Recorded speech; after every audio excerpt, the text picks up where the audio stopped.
এরপর হচ্ছে continuity test. Continuity টেস্টের জন্য সেম, এখানে দেখো তোমার দুইটা শর্ত দেওয়া আছে। একটা বলছে এক্সের মান যদি 0 হয়, আর একটা বলছে এক্সের মান যদি 0 না হয়। হয় এক্সের মান 0 হবে অথবা এক্সের মান 0 হবে না। তাহলে এটার ক্ষেত্রে আমি লেফট হ্যান্ড লিমিট নিয়ে যদি কাজ করি, তার লিমিট আমরা কী বলবো, x tends to 0 minus left hand লিমিটে মাইনাস ধরি ইন্টু এফ এক্স। তার মানে কী হবে, লিমিট এইচ টেন্স টু 0 যদি ধরি তাহলে 0 মাইনাস এইচ, কারণ এক্সের মান 0, এই জন্য 0 মাইনাস এইচ।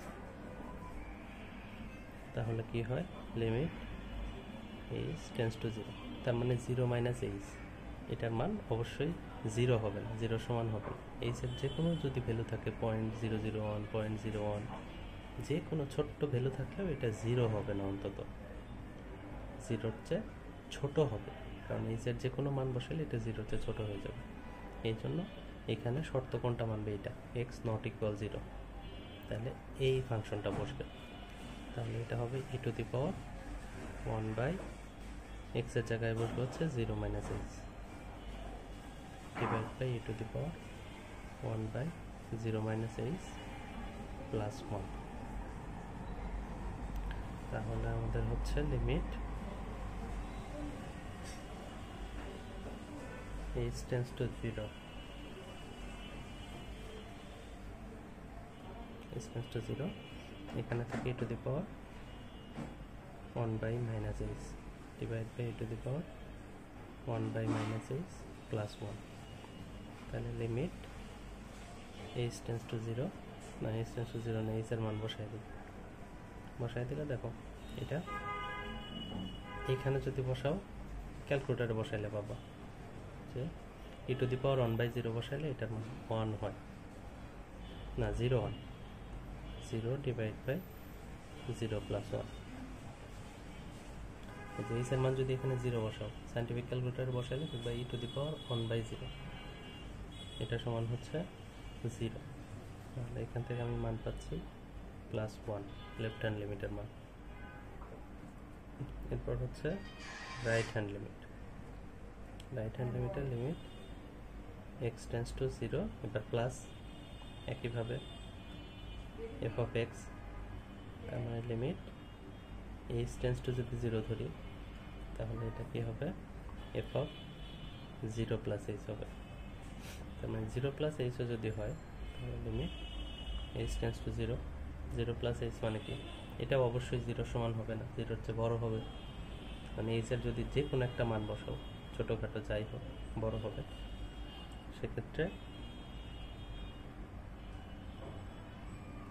এখানে আসতেছে হচ্ছে e to the power 1 by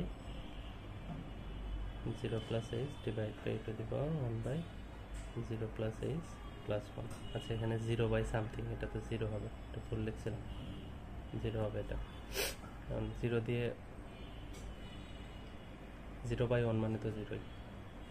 তাহলে এখানে যদি এইচের মান বসাই তাহলে এখানে আসা হচ্ছে e to the power 1 by H যদি বসাই, e to the power 1 by H divide by e to the power 1 by H plus 1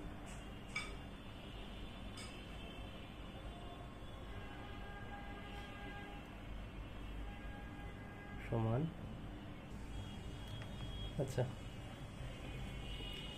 ক্যালকুলেটারে e to the power 1 by 0 বসালে ইনডিটারমাইন্ড বা ইনফিনিটি আসবে,